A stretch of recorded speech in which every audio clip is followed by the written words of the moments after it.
तो जो पहला प्रश्न है वो स्पेसिफिकली मेरे पास आया था, एक किसी ने भेजा था, हमारे साधर्मी ने, और उन्होंने स्पेशली रिक्वेस्ट की थी कि दीदी को ही आंसर करने दीजिएगा। तो थोड़ा लंबा क्वेश्चन है, मैं 1 मिनट बताती हूँ आपको। क्वेश्चन है कि क्या भगवान को केवल ज्ञान में सब कुछ दिखता है, जैसे कि मकान या जैसे कि कागज जलते हुए? एक साधर्मी ऐसा बता रहे थे कि भगवान को सिर्फ 6 द्रव्य, उनके गुण और पर्याय दिखती हैं। जैसे अगर कागज जला तो वो कागज जलते हुए नहीं दिखता है, लेकिन उस कागज के एक एक पुद्गल परमाणु का क्या हो रहा है वो दिखता है। और न ही उन्हें नरक नरक स्वर्ग दिखते हैं, बल्कि जीव और पुद्गल रूप से वो जानते हैं। न ही उन्हें हमारे चेहरे, कपड़े कुछ भी दिखते हैं, क्योंकि वे पुद्गल द्रव्य नहीं हैं, बल्कि पुद्गल द्रव्य का पिंड है। और वो वही जानते हैं जो सत है, जैसे कि 6 द्रव्य। सभी को जय जिनेन्द्र। अ, ये जो प्रश्न है, जिसने भी पूछा है उसने पूछ लिया है, लेकिन बहुत सारे लोग हैं जो पूछते नहीं है, पर मन में कहीं एक ये कचास रह जाती है कि जितना ये बताते हैं उतना तो थोड़ा इम्पॉसिबल लगता है। तो हम उसको थोड़ा कहीं पे ऐसा बना लेना चाहते हैं जिसे हम पचा पाए। तो ये सब जो इंटरप्रिटेशंस हैं केवल ज्ञान के, दादा भी जब उन्होंने क्रमबद्ध पर्याय की रचना करी थी सालों पहले, तब भी बड़े बड़े वो सारे गुरुजी उनके, जो जिनने उनको सर्वज्ञता सिखाई, न्याय ग्रंथ सिखाए, उनने भी कैसे जब क्रमबद्ध पर्याय की बात आई और डिटेल में कैसे हम क्या क्या जानते हैं, मतलब केवल ज्ञान ही जानते हैं केवल ज्ञान में, इसकी वर्णन किया, तो उनने रियलाइज किया कि सबके अंतरंग में कहीं ना कहीं वो कचास या कोई ना कोई इंटरप्रिटेशन छुपा हुआ था, जहां पे वो केवल ज्ञान को केवल ज्ञान के रूप में नहीं मानते थे। नाउ हैविंग सेड दैट, इस क्वेश्चन को हम पहले तो डायरेक्टली समझते हैं, लॉजिकली समझते हैं कि आपने कहा नरक स्वर्ग, उसको केवल ज्ञानी नहीं जानते होंगे। मेरा आपसे प्रश्न है, नरक स्वर्ग हैं, ये आपको किसने बताया? नहीं, आप जा चुके हैं बहुत बार, ये मुझे पता है, लेकिन याद तो नहीं है ना। तो किसकी बात से, किसकी वाणी से आपने इस बात को जाना कि नरक स्वर्ग हैं? पहले तो ये नाम की वस्तु है, फिर डिटेल में ये जाना कि वहां पे एग्जैक्टली exactly क्या होता है। क्या पता नरक नाम स्वर्ग का हो, स्वर्ग नाम नरक का हो, फॉर ऑल यू नो, जो डिस्क्रिप्शन है वो टॉपसी टर्वी हो। तो जो डिटेल आपके ज्ञान का विषय आज की डेट में बन रही है, वो आपके आचार्यों के ज्ञान से नहीं आई है। जिन वाणी में, जिन पुस्तकों में आपने पढ़ा है, वो पुस्तक अपने आप नहीं रची गई। वो जिनकी वाणी के आधार पर गंधर्व देव आदि ने उसे गूंथा है, वो जिन वाणी, वो तो केवल ज्ञानी की वाणी है ना। चलो अब मैं उनकी भी बात नहीं करती हूँ, मैं पूछती हूँ कि द्वादशांगी तो जानते हैं, ये बात तो आप मान ही रहे हो, फॉरगेट केवल ज्ञान एज ऑफ नाउ। द्वादशांगी तो जानते हैं, क्योंकि वरना वो कैसे गूंथते द्वादशांग को। तो अगर द्वादशांगी जिस चीज को जानते हैं, उसको केवल ज्ञान ही नहीं जानते होंगे? केवल ज्ञान द्वादशांग से बड़ा होता है कि छोटा होता है? चलो अब मैं द्वादशांगी को भी छोड़ती हूँ, क्योंकि वो तो बहुत रिद्धि की तरह द्वादशांग प्रकट हो गया था उनको। वैसे आपको पता होगा, केवल ज्ञान भी एक रिद्धि होती है। आप जानते हैं इस बात को? केवल ज्ञान सबसे बड़ी रिद्धि है। और रिद्धियां थोड़ी सी अनबिलीवेबल तो होती ही है ना, इसलिए तो उन्हें रिद्धि बोलते हैं। वैक्रियक रिद्धिधारी जो आसमान में चल ले, सारी रिद्धियों की, 64 रिद्धियों की तो पूजन भी आती है, खैर छोड़ो। बट मैं बता रही हूँ उन मुनियों की जो जहाँ पे आहार कर जाते हैं, उस किचन में कभी खाना खत्म नहीं होता। ये सब कुछ मैजिकली होता है ना, जो हमारे लॉजिक, हमारी सोच, हमारी समझ के पार होता है, तभी तो उसे रिद्धि कहते हैं। तो जब एक आसमान में चलने वाला या पानी पे चलने वाला, ये सब भी पॉसिबिलिटी है, instead of the gravity, instead of the buoyancy, everything else in the world, तो केवल ज्ञान की रिद्धि भी प्रकट हो जाए, इसमें क्या आश्चर्य है? एक और बात, कि द्वादशांगी छोड़ दो और रिद्धिधारियों को छोड़ दो, मति ज्ञान और श्रुति ज्ञान से ज्यादा होता है केवल ज्ञान कि कम होता है? जो ज्ञान आपको और मुझको है, मैं तो अपनी बात कर रही हूं अभी। अवधि ज्ञान से ज्यादा होता है केवल ज्ञान या कम होता है?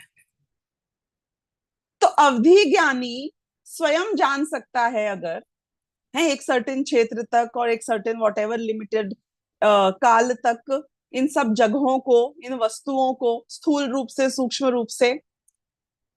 तो मति ज्ञानी श्रुत ज्ञानी आप मैं, हमको कोई फोटो दिखा दे, कोई डिस्क्राइब कर दे तो अपनी इमेजिनेशन से समझ लेते हैं। चित्रकार को नरक समझा दो तो वो चित्र बना देता है। मतलब हमको मोटा मोटी परमाणु का लेवल समझ में नहीं आता। हम उतनी डिटेल में माइक्रोस्कोप के बिना भी नहीं पहुंच पाते हैं जितनी डिटेल में नॉर्मली कोई लोग बहुत आसानी से पहुंच जाते होंगे, अवधि ज्ञानी पहुंच जाते हैं, या नॉर्मल इंसान भी कई बार जिनकी शार्प दृष्टि होती है जिन चीजों को देख लेती है। तो केवल ज्ञानी वो चीज नहीं जान पाते होंगे, हैं, हमसे कम जानते होंगे।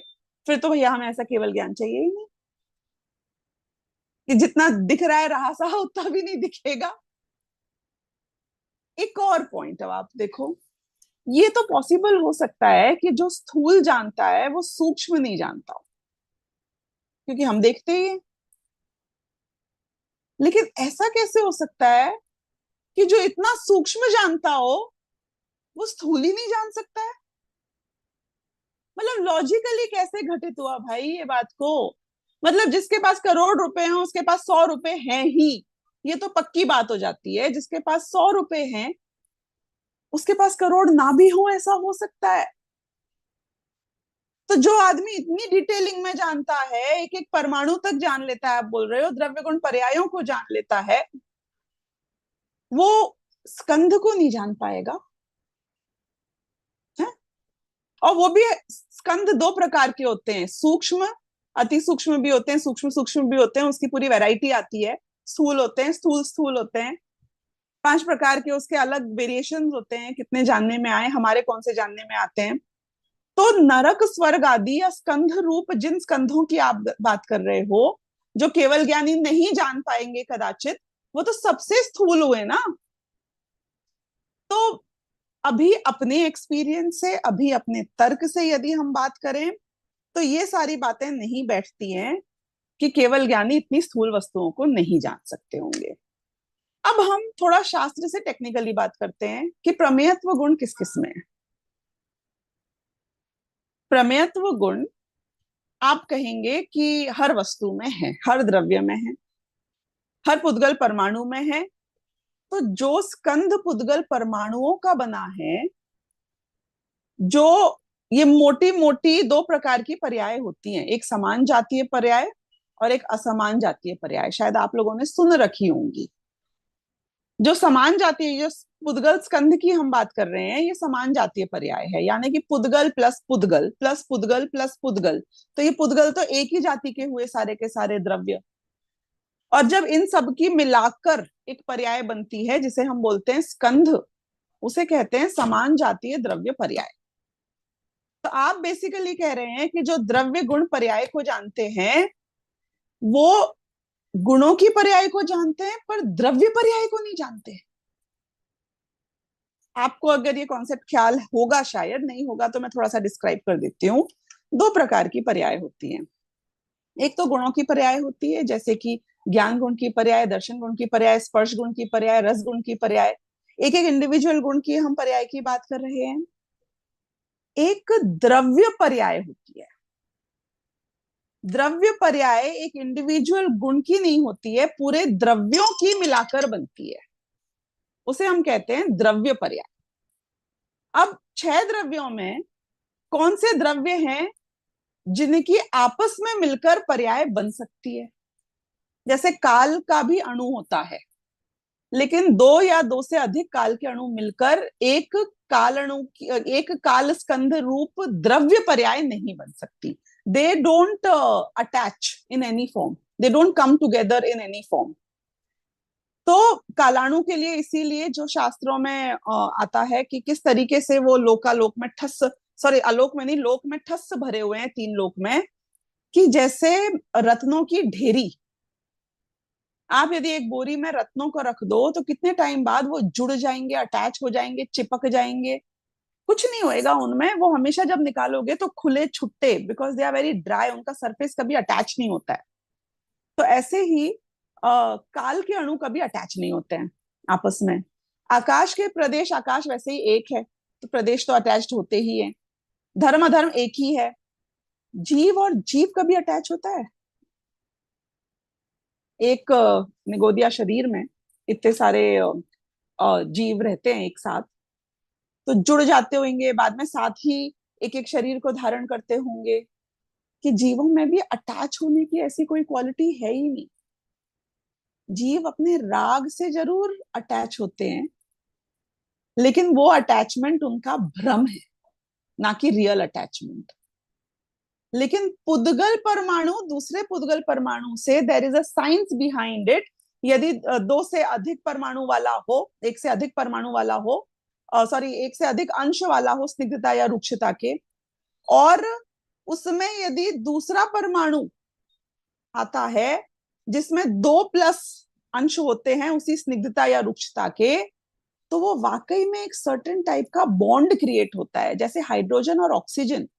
वैसे तो हाइड्रोजन भी बहुत फ्री फ्लोइंग है और ऑक्सीजन भी बहुत फ्री फ्लोइंग है, लेकिन जब दो हाइड्रोजन के मॉलिक्यूल्स और एक ऑक्सीजन का मॉलिक्यूल आके मिल जाता है, तो H2O एक अलग टाइप का बॉन्ड बनता है, वाटर जिसे हम कहते हैं पानी। वो बॉन्ड एक अलग ही प्रकृति होती है अपने आप में। सिमिलरली, ये जो परमाणुओं का मिलके स्कंध बनता है, उसमें बहुत सिमिलैरिटीज होती हैं। उसके स्निग्धता रुक्षता के अंश बराबर होते हैं, उसका कलर, उसका टेक्सचर, उसके स्पर्श रस गंध वर्ण के जो पर्याय हैं वो सिमिलर टाइप की होती हैं। तो basically all said and done what we are trying to say here is कि पुद्गल पुद्गल का मिला के स्कंध बनता है, वो फैक्ट है।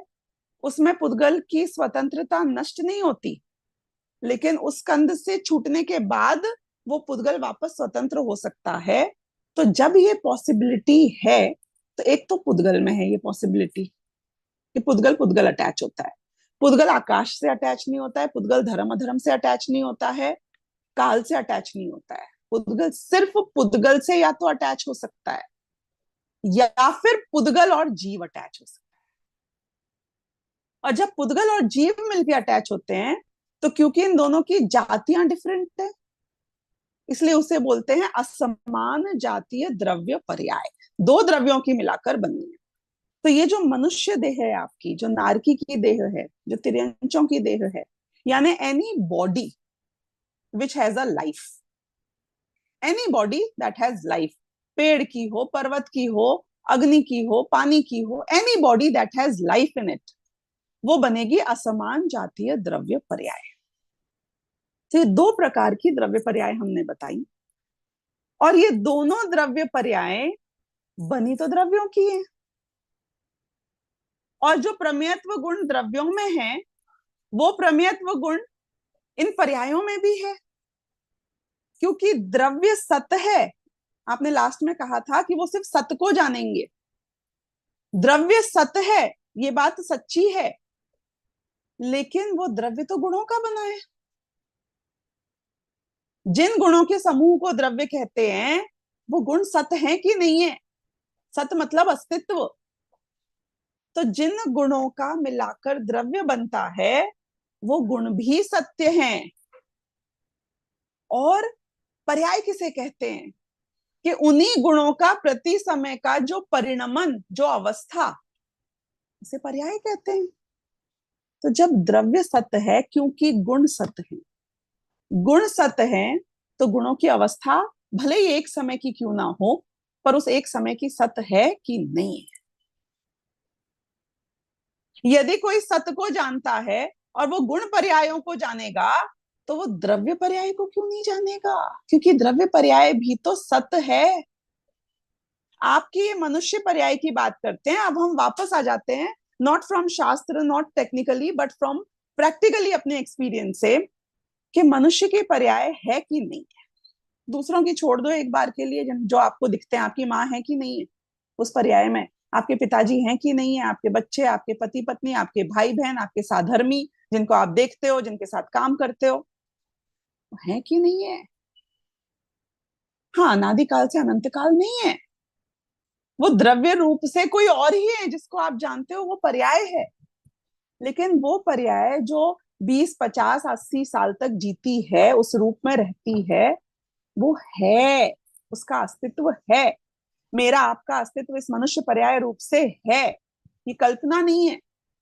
हम बहुत द्रव्यों के एक जीव और अनंत पुद्गल परमाणुओं का मिला के शरीर बना है, मन वचन काय बने हैं, लेकिन जब तक हम साथ हैं, हम हैं, यानी ये सत्य है।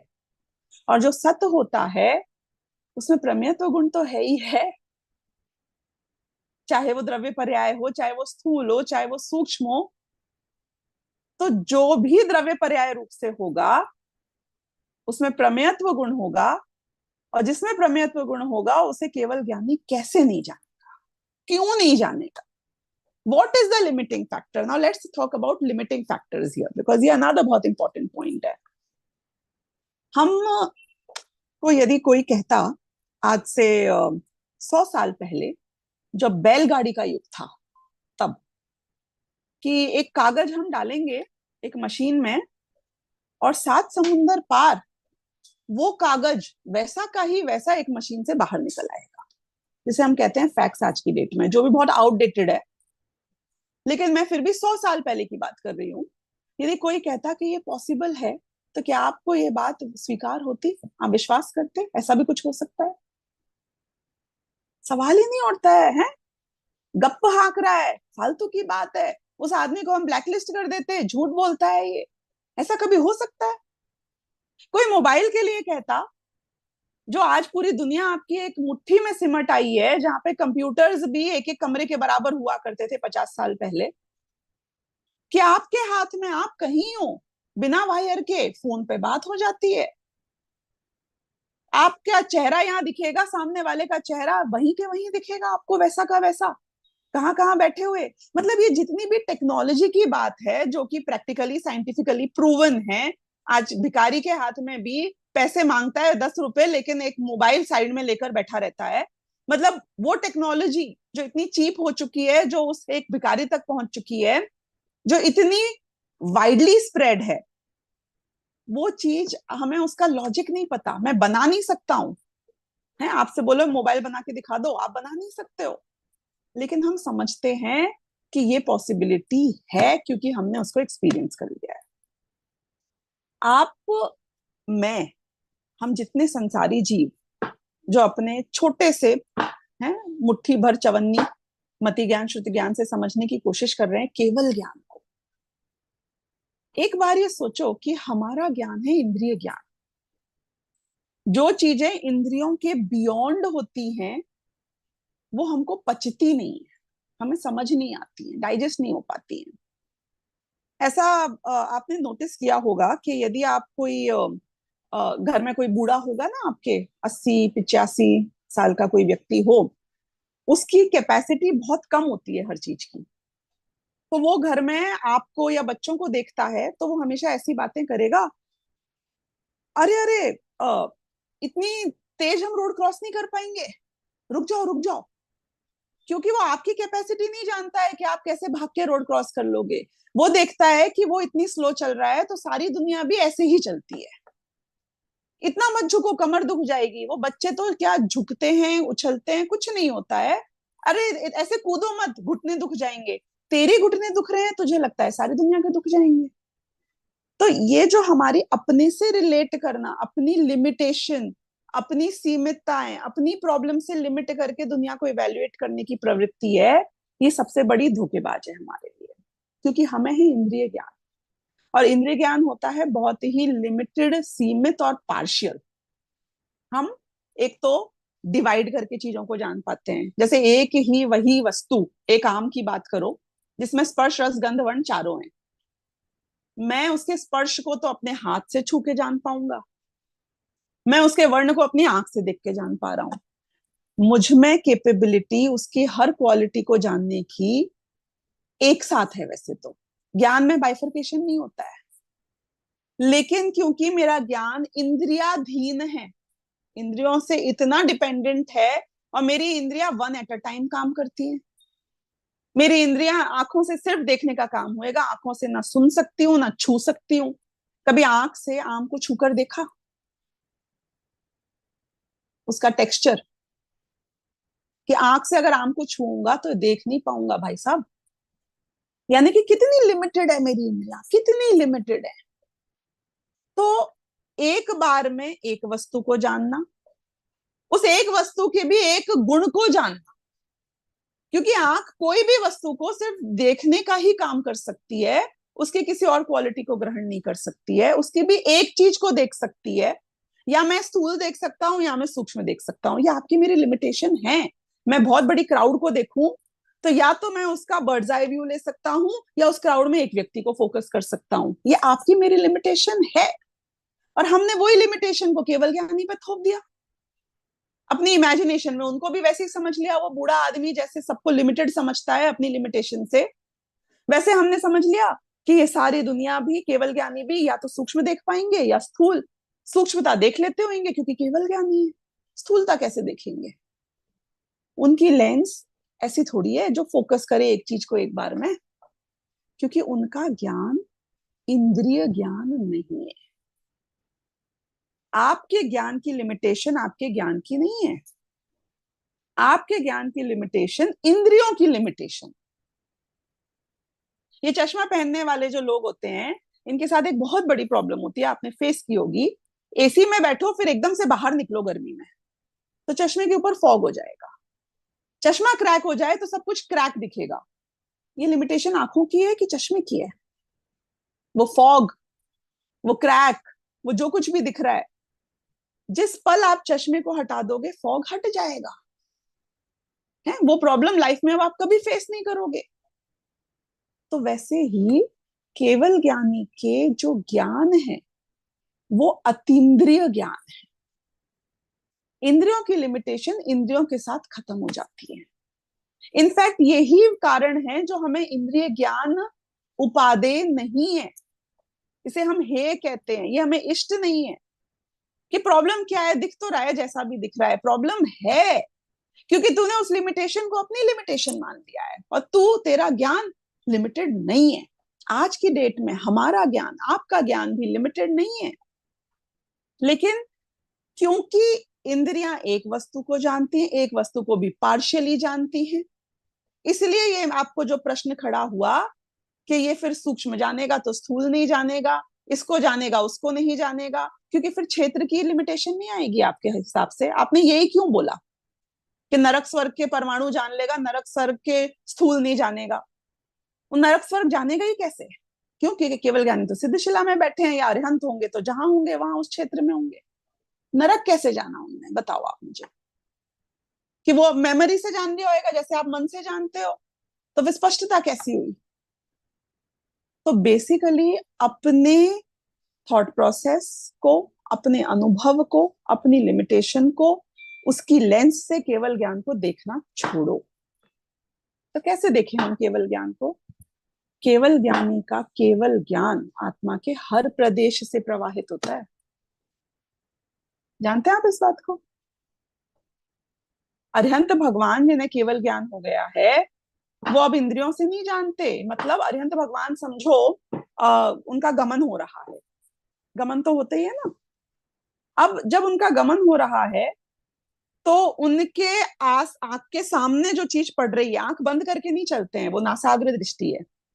उनका जो नाक का अग्र भाग है जो उनको दिखता होगा, वो आंखों से दिखता है कि केवल ज्ञान से दिखता है?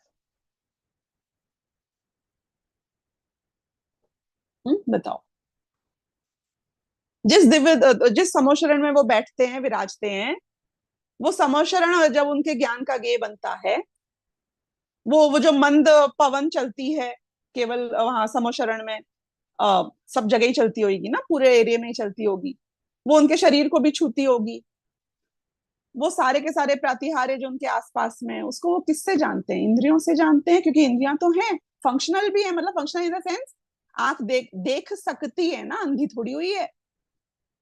उसको वो केवल ज्ञान से जानते होंगे कि इंद्रियों से जानते होंगे? स्पर्शन इंद्रिय से जानते हैं उस हवा को कि केवल ज्ञान से जानते हैं? Any clue? केवल ज्ञान से जानते हैं। वो इंद्रियां हैं लेकिन इंद्रियों का प्रयोग नहीं होता अब उनके एनी मोर। तो फिर जब केवल ज्ञान ऐसा दिव्य है जिसे इंद्रियों और मन की किसी की कोई पराधीनता नहीं है, तो इंद्रिय मन से जुड़े हुए लिमिटेशन केवल ज्ञान के कैसे हो सकते हैं? जब इतनी जादू आपको टेक्नोलॉजी के जादू नजर आते हैं, तो केवल ज्ञान तो सबसे बड़ी रिद्धि है। क्यों उसमें ये सब पॉसिबल नहीं हो सकता है? और मुझे एक बात आपसे समझनी है, या आपको लगता है केवल ज्ञान उनके, आप इतनी इतनी बड़ी बड़ी बातें कर रहे हो, वो केवल ज्ञान आपका स्वभाव है, मेरा स्वभाव है। उनने ये नहीं बोला कि I have this and only I have the right to this. ये केवल ज्ञान बस मुझे है और ये अधिकार मेरे पास है, पेटेंट नहीं है अरिहंत भगवान का केवल ज्ञान के ऊपर। वो कहते हैं ऐसा केवल ज्ञान स्वभाव तुम्हारा है भाई। तुम यदि इंद्रियों को छोड़कर अतीन्द्रिय ज्ञान में स्थापित होगे, स्वयं की अनुभूति बिना इंद्रियों के करोगे, उस आत्म ज्ञान से ऐसा केवल ज्ञान प्रकट होगा जिसमें सब कुछ तुम्हारी रुचि नहीं होते हुए भी साक्षात झलकेगा। तो ये एक अलग ही अलौकिक केवल ज्ञान है। क्या इस केवल ज्ञान की अनुभूति आपको और मुझे हो सकती है? हो सकती है। सुनना आप, another point, the final point of the discussion, बहुत इंटरेस्टिंग पॉइंट है। और आपका ये प्रश्न कहाँ से आया होगा, और आपने जिन साधर्मी को ये बोलते हुए सुना होगा, वो किस अपेक्षा बोलते हुए सुना होगा, मैं उसकी भी खुलासा कर रही हूँ। शास्त्रों में ये आता है, प्रवचन सार जी में आता है, समय सार जी में आता है, और भी जगह आपको मिल जाएगा कि जब ज्ञान की अपेक्षा देखा जाए तो केवल ज्ञान में और शुद्ध ज्ञानी के ज्ञान में कोई अंतर नहीं है। ये गाथाओं में आपने सुना होगा। और जब इसकी व्याख्या की जाती है तो शुद्ध ज्ञानी में भले ही द्वादशांगियों की चर्चा होती है, शुद्ध केवलियों की चर्चा होती है, लेकिन ये बात यदि आप सम्यक ज्ञानी पे घटाओ तो भी घटित तो होगी। तो मैं 3 लेवल पे बात करूंगी, केवल ज्ञान, शुद्ध केवली का शुद्ध ज्ञान जिसमें द्वादशांग आ गया, और सम्यक ज्ञानी का शुद्ध ज्ञान जो सामान्य सम्यक दृष्टि है। 3 लेवल से हम बात करेंगे। केवल ज्ञानी वास्तव में एकाग्र होकर, एकाग्र होना यानी कि मैं रूप किसको जानते हैं, तन्मय होकर किसको जानते हैं, कि स्व और पर गे सब उनके ज्ञान में भले ही झलकता हो, एक साथ एक क्लैरिटी से झलकता हो, लेकिन उनका वो तन्मय अपने स्वयं के आत्मा में ही होते हैं, स्वगे में ही होते हैं, और बाकी लोकालोक उस स्वगे में झलकता है। उस ज्ञान में, उस ज्ञायक भाव में जो लोकालोक झलक रहा है, उस रूप से, पर रूप से उस लोकालोक को भी जानते हैं। किस रूप में जानते हैं? क्योंकि वो झलक रहा है ऐसे जानते हैं। अब केवल ज्ञानी में तो मुख्य गुण की व्यवस्था है नहीं, लेकिन उनकी श्रद्धा गुण, उनका तन्मयपना, उनकी एकत्व क्योंकि स्वयं से है, तो उसे जानना निश्चय कहते हैं, और लोकालोक को झलकना व्यवहार कहते हैं। क्लैरिटी में कोई फर्क नहीं है, क्लैरिटी उतनी ही है सबकी। अब वो भोगते स्वयं को हैं, स्वयं के आनंद को, स्वयं के ज्ञान को, इसलिए उसे निश्चय से जानना कहते हैं। अब मैं सेकंड लेवल पे अगर द्वादशांगी की, शुद्ध केवली की बात करूं, तो केवल ज्ञानी ने भी अपने शुद्धात्मा को मैं रूप जाना, और द्वादशांगी ने भी अपने शुद्धात्मा को मैं रूप जाना। केवल ज्ञानी के भी पर ज्ञान में झलके, प्रत्यक्ष झलके, अतीन्द्रिय ज्ञान रूप से झलके। द्वादशांगी के, द्वादशांग के ज्ञान का जो पूरा ज्ञान है, मतलब जितना श्रुत ज्ञान में पूरा लोकालोक जाना जा सकता है, वो सब जान लिया है ना द्वादशांगी ने। तो वो पूरा लोकालोक द्वादशांगी के ज्ञान में भी झलका, सिर्फ फर्क इतना है कि परोक्ष झलका। केवल ज्ञानी के प्रत्यक्ष झलका, स्पष्टता पूर्वक झलका, द्वादशांगी के परोक्ष झलका, वो स्पष्टता प्रत्यक्ष पने वाली द्वादशांगी के ज्ञान में नहीं है। जैसे आपने भी मैच देखा लाइव, और जो स्टेडियम में बैठा था उसने भी मैच देखा लाइव, दोनों ने लाइव देखा ना, लेकिन आपकी क्लैरिटी और उसकी क्लैरिटी में फर्क हो सकता है। उसने अपनी आंखों से वहीं स्टेडियम में बैठकर देखा, और आपने यहाँ पर अपने घर के स्क्रीन पर देखा, लेकिन वही मैच देखा है आपने भी। तो द्वादशांगी का ज्ञान भी उसी लोकालोक को जानता है, उन्हीं नरक स्वर्ग को जानता है। उनकी इमेजिनेशन, इमेजिनेशन मतलब परोक्ष ज्ञान बोल रही हूं, उसमें जो स्पष्टता है वो बहुत है, उतना ही क्लियर है, लेकिन परोक्ष है। क्योंकि डायरेक्ट जैसा नरक स्वर्ग है या मुंह में आम रख के स्वाद आता है, उनको, हमको, आपको, मेरे को जो आम का ज्ञान है, परोक्ष ज्ञान क्लियर पूरा है, मुझे भी आम के बारे में सब कुछ, लेकिन परोक्ष है राइट नाउ, क्योंकि आम खा नहीं रही हूं ना इस वक्त। बस इतना फर्क है। तो द्वादशांगी के भी ज्ञान में पर झलकता है, केवल ज्ञानी के ज्ञान में भी पर झलकता है, लेकिन उनकी तन्मयता तो अपनी आत्मा से है, भोग तो अपनी आत्मा को रहे हैं। तो दोनों के ज्ञान में फर्क क्या रहा? जिसमें इंटरेस्ट नहीं है, जो बस झलक रहा है, वो कम झलके की ज्यादा, प्रत्यक्ष झलके की परोक्ष, फर्क क्या पड़ा? तो उनने भी एक तरीके से केवल ज्ञानी के ज्ञान की अनुभूति कर ली, पार्शियली करी, अंश रूप से करी, लेकिन कर ली ना। उस आनंद को वो भी भोग रहे हैं जिस आनंद को केवल ज्ञानी भोग रहे हैं। और वो प्रत्यक्ष भोग के भी क्या फर्क पड़ गया, क्योंकि वैसे भी मुझे इंटरेस्ट तो है ही नहीं, और ना फर्क पड़ रहा है कि प्रत्यक्ष की परोक्ष है। अब मैं बात करूं लेवल 2 लेवल 3 से, यानी कि श्रुत केवली और सम्यक ज्ञानी, इन दोनों के बीच में। श्रुत केवली में भी जो श्रुत ज्ञान है, उसमें जो ज्ञान संज्ञा पड़ी है वो सम्यक ज्ञान के कारण पड़ी है, अपने आत्मा को जानने के कारण पड़ी है। नहीं तो वो कुश्रुत ज्ञान होता, वो ग्यारंग नौपुर वाले का होता, वो मिथ्या दृष्टि का होता। जो ज्ञान शब्द पड़ा ना श्रुत केवली के, वो सम्यक ज्ञान के कारण ज्ञान है, आत्मा को जानने के कारण।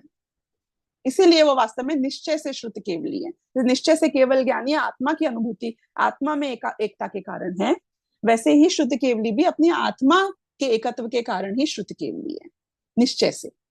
सम्यक ज्ञानी भी अपनी आत्मा में एकत्व करता है। यानी हमारी बात हो गई अब कि यदि हमें भी आत्मा का सम्यक ज्ञान होता है, आत्मा की अनुभूति होती है, तो शुद्ध केवली के द्वादशांग पर रूप से झलकता होगा, और आपके मेरे ज्ञान में जो चवन्नी झलकती है वो चवन्नी झलकती होगी।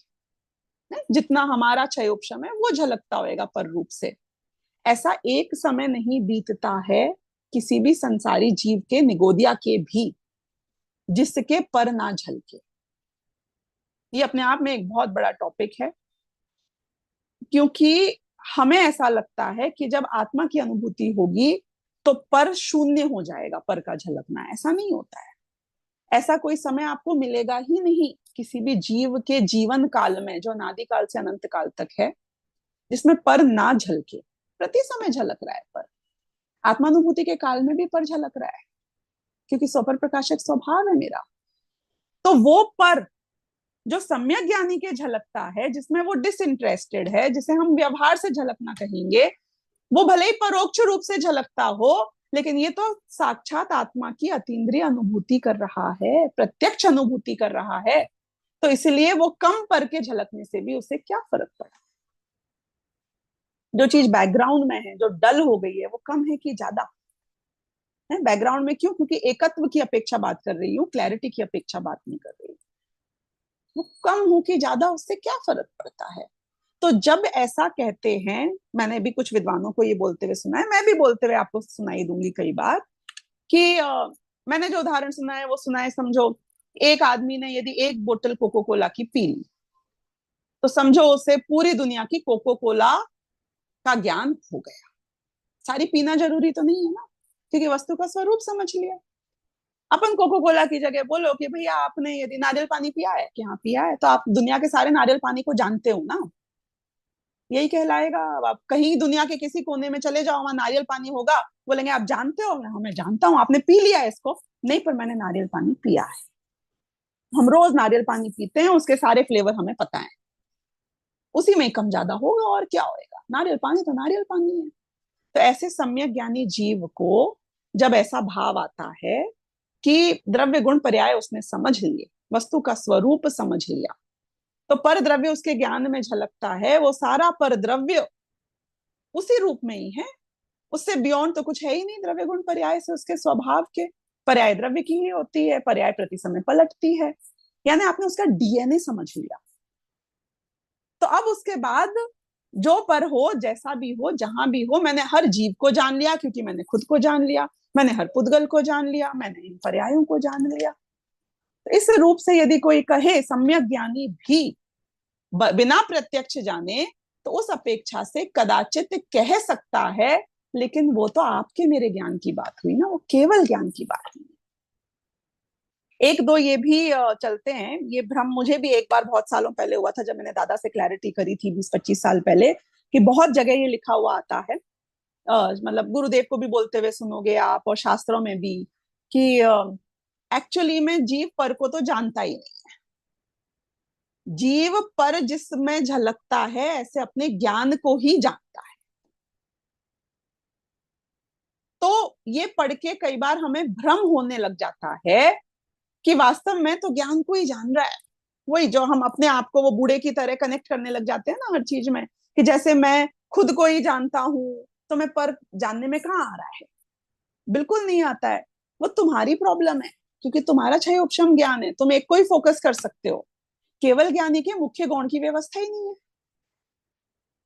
तो केवल ज्ञानी के ऐसा नहीं है कि पर जानने में नहीं आता है, और ऐसा भी नहीं है कि पर जानने में परोक्ष आता हो। क्यों? क्योंकि मैंने खुद को जाना और खुद में झलकते हुए पर को जाना, तो इनडायरेक्ट हो गया ना।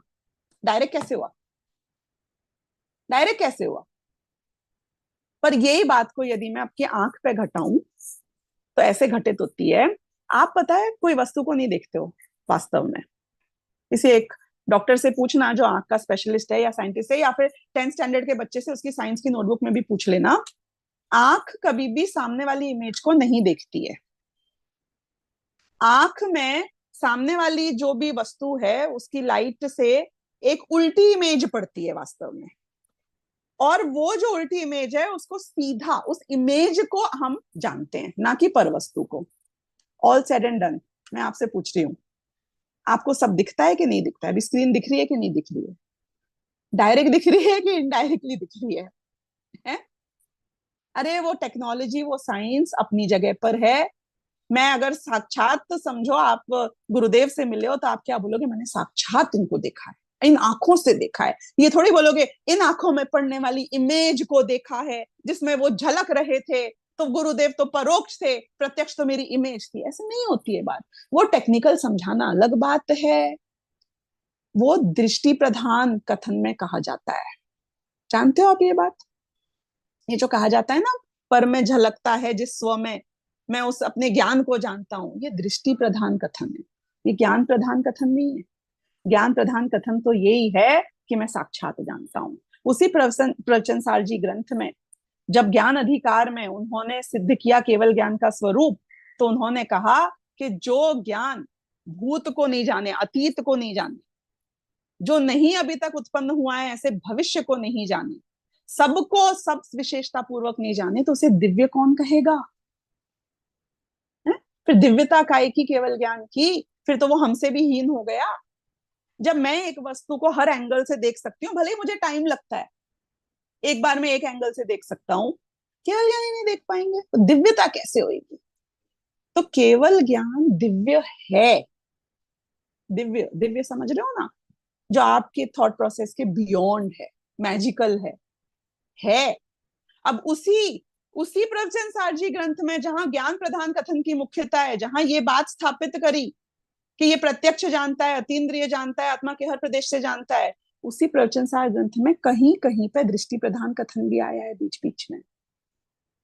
और उसी ग्रंथ में जहां दृष्टि प्रधान कथन आया है, वहां पे टीका में आचार्य अमृतचंद्र भी ये बात लिखते हैं कि एक्चुअली मैं तो गया लोकालोक जिसमें झलकता है, वास्तव में निश्चय से ज्ञान अपने उस ज्ञान स्वभाव को ही जान रहा है। कैसे हुई ये बात? दृष्टि प्रधान कथन कहता है कि राग के प्रदेश भिन्न है और ज्ञान के प्रदेश भिन्न है। ज्ञान प्रधान कथन कहता है कि जिस जो द्रव्य, उसी के गुण और उसी की पर्याय तीनों अभिन्न है। आप समझ रहे हो? ये दोनों बातें सच हैं अपनी अपनी अपेक्षा से। ज्ञान प्रधान कथन होता है फैक्ट, वो होती है साइंस। दृष्टि प्रधान कथन होता है आपका एक्सपीरियंस, जिसको आप अनुभूति में लेते हो और जिसकी दृष्टि से आप अपना काम करते हो। तो फैक्ट और साइंस ये है कि लोकालोक प्रत्यक्ष झलकता है केवल ज्ञानी के। फैक्ट ये है कि प्रत्यक्ष झलकता है, फैक्ट ये है कि सेम क्लैरिटी के साथ स्व और पर झलकता है। लेकिन श्रद्धा क्योंकि स्व को स्व कहती है, पर को पर कहती है, आनंद क्योंकि स्व के कारण स्व को भोगता है, पर को नहीं भोगता है। ये बहुत इंपॉर्टेंट है। केवल ज्ञानी आपके राग को नहीं भोगता है, केवल ज्ञानी आपकी आकुलता को नहीं भोगता है, क्योंकि केवल ज्ञानी यदि आपके राग और आकुलता को भोगने लग जाते तो उनसे ज्यादा दुखी कोई दुनिया में हो नहीं सकता। तो ऐसे हमने अनेक तर्कों के माध्यम से ये बात समझी कि केवल ज्ञान प्रत्यक्ष है। जैसा प्रत्यक्ष आपको प्रत्यक्ष दिखता है उससे कई गुना ज्यादा प्रत्यक्ष है। आपको मुंह में आम रख के जो अनुभूति होती है, प्रत्यक्ष अनुभूति आम के स्वाद की, उससे अनंत गुना ज्यादा क्लैरिटी केवल ज्ञानी को उस आम के स्वाद की अभी इसी वक्त है। उसमें आपकी क्लैरिटी इंक्लूड होती है, एक्सक्लूड नहीं होती है। राइट? तो हमारा ज्ञान जो सब कुछ आपकी कल्पना में आता है और कल्पना में जो नहीं आता है, वो सब केवल ज्ञानी के ज्ञान में झलक चुका है अनंतों बार और प्रति समय झलक रहा है। तो आपका कोई ऐसा प्रश्न नहीं हो सकता है जो केवल ज्ञानी नहीं जानते हो कि हमें पता है उन्हें नहीं पता है। ये प्रश्न सिर्फ उसी अपेक्षा से है, द्रव्य गुण पर्याय, जो बात को आपने शायद सही नहीं समझा होगा। तो ये बात हमारी पहला प्रश्न इससे पूरा हुआ। हाँ जी। Thank you. थैंक यू दीदी, आपने बिल्कुल 360 डिग्री व्यू दे दिया क्वेश्चन का। मेघा जी, आपको पूछना है क्या इसी का? एक कुछ पूछ रही हैं मेघा जी। जरूर। अ, Megha ji, would you like to ask? अच्छा, मैं ये पूछ लेती हूँ। उन्होंने दीदी चैट में लिखा है कि क्या केवल ज्ञानी अनंत का भी अंत जानते हैं? ऐसा कुछ लिखा देखिए, है दो उन्होंने। प्रकार के अनंत होते हैं। एक होता है सक्षय अनंत, एक होता है अक्षय अनंत। तो जो सक्षय अनंत होता है उसका अंत वो जानते हैं, क्योंकि सक्षय अनंत उसे कहते हैं कि आपको शायद ये पता ही हो गया, संख्यात असंख्यात और अनंत की डेफिनेशन क्या है। जो मनुष्य की ज्ञान में आ सकता है उसे बोलते हैं संख्यात, जिसको मनुष्य काउंट कर सकते हैं। मतलब आप बोलोगे हमारे कंप्यूटर और ये वो, हाँ, सब मिला मिलू के, through all your means, through your best possible ज्ञान का क्षयोपम, जिसको मनुष्य काउंट कर सकते हैं उसे बोलते हैं संख्यात। जिसको मनुष्य काउंट नहीं कर सकते हैं पर देवता काउंट कर सकते हैं उसे बोलते हैं असंख्यात। जिसको देवता भी काउंट नहीं कर सकते हैं पर केवल ज्ञानी काउंट कर सकते हैं उसे बोलते हैं सक्षय अनंत। यानी उसका एंड तो है पर कोई भी छदमस्त के ज्ञान में नहीं आ सकता है उसकी क्वांटिटी। वो केवल ज्ञानी के ज्ञान में वो अनंत आएगा और वो एंड है उसका। जैसे कि एक चलो ठीक है, मैं भी इसके एग्जाम्पल नहीं दूंगी, लंबा खिंच जाएगा। लेकिन एक होता है अक्षय अनंत, यानी कि अनंत भी है और उसका एंड भी नहीं है। तो जो अनंत है और जिसका एंड भी नहीं है, जब उसका एंड है नहीं तो केवल ज्ञानी के ज्ञान में कैसे आएगा? क्योंकि एंड नहीं है। लेकिन केवल ज्ञान के ज्ञान में सब कुछ फिर भी स्पष्ट आ जाता है।